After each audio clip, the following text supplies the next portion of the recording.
Coucou et bienvenue dans cette nouvelle vidéo. Si tu ne sais pas comment espacer tes shampoings sans faire de cure de sébum, eh bien ne bouge pas puisque dans cette vidéo, je vais t'expliquer comment j'ai réussi, grâce à quelques techniques simples, à espacer mes shampoings. C'est parti!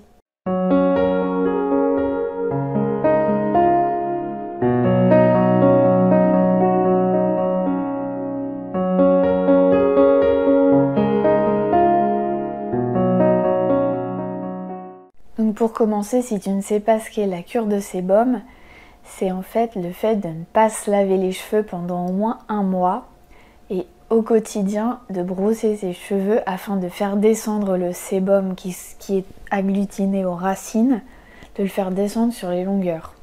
Donc personnellement, j'ai pas souhaité faire cette technique-là puisque c'est entre guillemets assez extrême et que j'avais les cheveux qui régressaient vraiment très vite. Et du coup, je me disais, je vais me retrouver au bout d'une semaine avec des cheveux immondes, je pourrais pas sortir comme ça.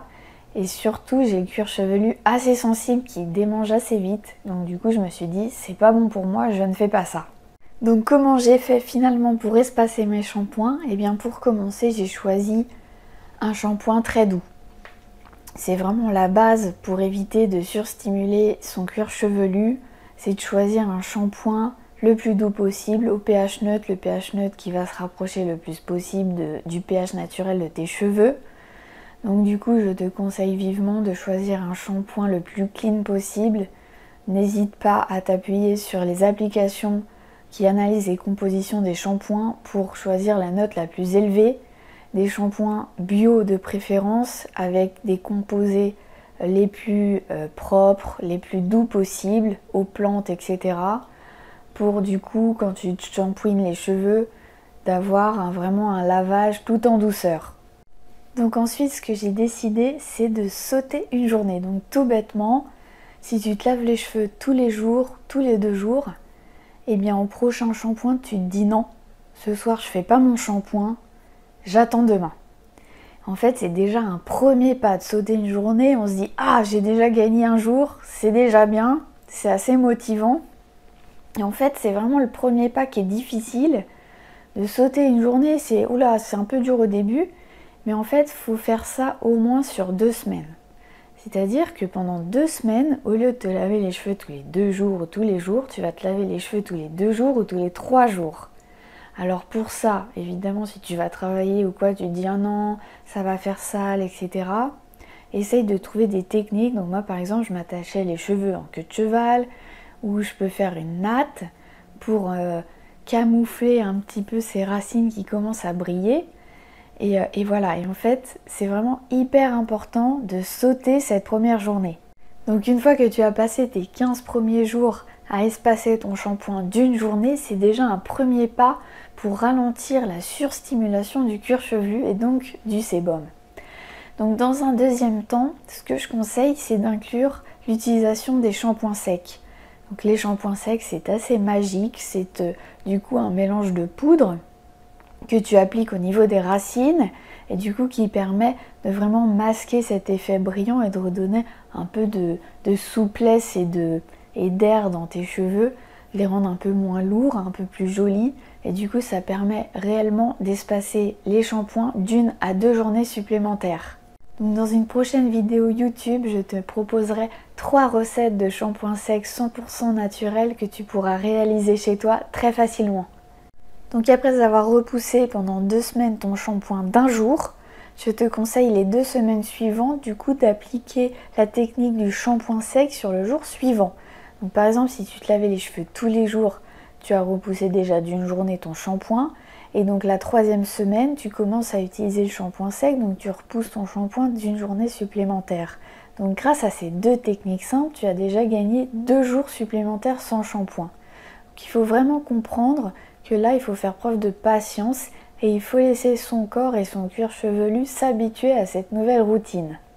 Donc après ces 4 premières semaines où tu as réussi à espacer tes shampoings et à donner un peu plus d'air à ton cuir chevelu, il commence vraiment à ressentir les bienfaits, à respirer de nouveau. Et pour aller un peu plus loin dans l'espacement des shampoings, je te conseille vraiment de commencer à utiliser les shampoings poudre. Les shampoings poudre, c'est vraiment ce qui m'a permis d'espacer mes shampoings, de voir vraiment une réelle différence sur la production de sébum de mon cuir chevelu. J'ai vraiment vu que grâce à ça, il s'apaisait. Donc vraiment, je te conseille du coup de rentrer dans une alternance entre un shampoing normal et un shampoing poudre. Donc il existe des produits dans le commerce qui sont des après-shampoings et qui permettent de faire des shampoings avec. Personnellement, j'ai déjà testé ce genre de produit et je me retrouve avec des cheveux très poisseux, très lourds. C'est pas du tout agréable. Personnellement, ça ne m'a pas convenu.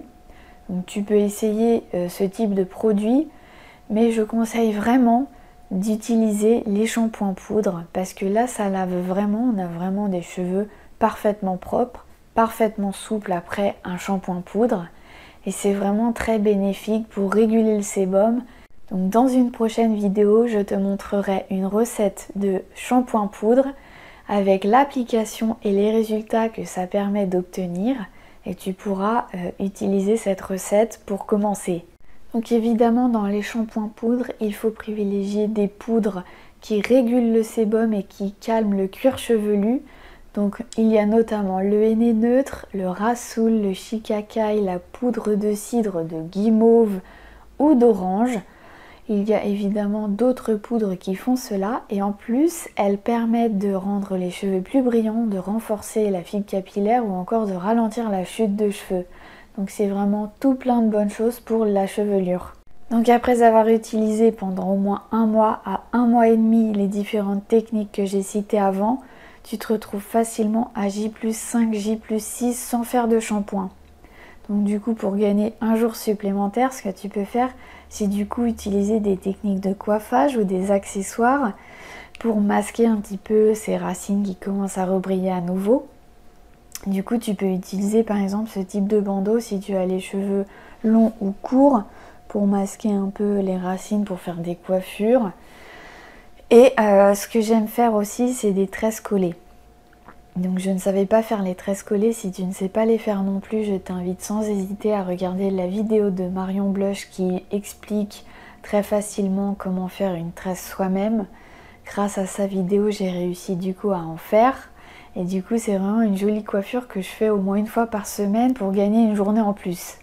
Donc avant de finir, quelques conseils supplémentaires. Le cuir chevelu, c'est une zone plutôt sensible.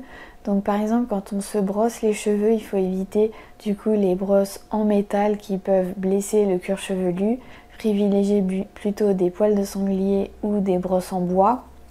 Et au niveau du shampoing, il faut vraiment éviter de frotter, gratter le cuir chevelu. Vraiment poser ses doigts comme ça et faire des petits massages circulaires tout en douceur. Donc je sais que récemment je suis allée chez le coiffeur et les coiffeuses ont souvent tendance à frotter le cuir chevelu très énergiquement. Là j'avais une coiffeuse, j'avais l'impression qu'elle était en train de frotter un meuble. Donc moi j'étais sur mon siège massant toute calme et elle était là en train de surstimuler mon cuir chevelu comme ça. Et en fait 2 jours après je me suis retrouvée avec déjà des racines grasses. Donc vraiment il faut y aller tout en douceur. Et très important au niveau du rinçage, il faut rincer à l'eau froide. Parce que l'eau froide, ça permet de resserrer les écailles et du coup, ça ralentit, ça calme, on va dire, le cuir chevelu, alors que l'eau chaude, ça va vraiment ouvrir les écailles et vraiment faire une espèce de réaction au niveau du cuir chevelu. Donc du coup, il faut vraiment rincer à l'eau froide. Enfin, il faut éviter donc les aliments trop gras, trop sucrés et il faut boire suffisamment d'eau pour donner tout ce qu'il faut à son corps pour du coup être bien équilibré. Il faut aussi savoir qu'il y a différents petits facteurs qui peuvent faire regresser les cheveux plus vite. Par exemple, si tu portes régulièrement des chapeaux, des casquettes ou des bonnets en hiver, donc effectivement le fait de mettre un tissu sur ses cheveux, ça étouffe un peu et du coup ça peut faire regresser les cheveux plus vite. Aussi si tu dors dans une chambre trop chauffée, si tu transpires la nuit, du coup ça peut faire regresser plus vite les cheveux. Du coup il faut bien aérer sa chambre pour que la température soit convenable. Voilà, nous arrivons au bout de cette vidéo, donc j'espère que mes différents conseils vont te permettre enfin d'espacer tes shampoings sans faire de cure de sébum. Je te laisse du coup me donner ton retour d'expérience en commentaire. Je t'invite aussi à t'abonner à ma chaîne si ce n'est pas déjà fait et à cliquer sur la petite cloche puisque dans les prochains jours, comme je l'ai dit, je publierai une nouvelle vidéo sur une recette de shampoing poudre naturel. Si tu souhaites aussi recevoir des conseils, astuces, bons plans, etc., tu peux t'inscrire à mes emails privés, il y a le lien en barre d'infos. Je te dis à bientôt pour de nouvelles vidéos. Sans faire de cure de sébum, reste par... Donc après ces 4 premières semaines où il vaut mieux utiliser donc des poudres...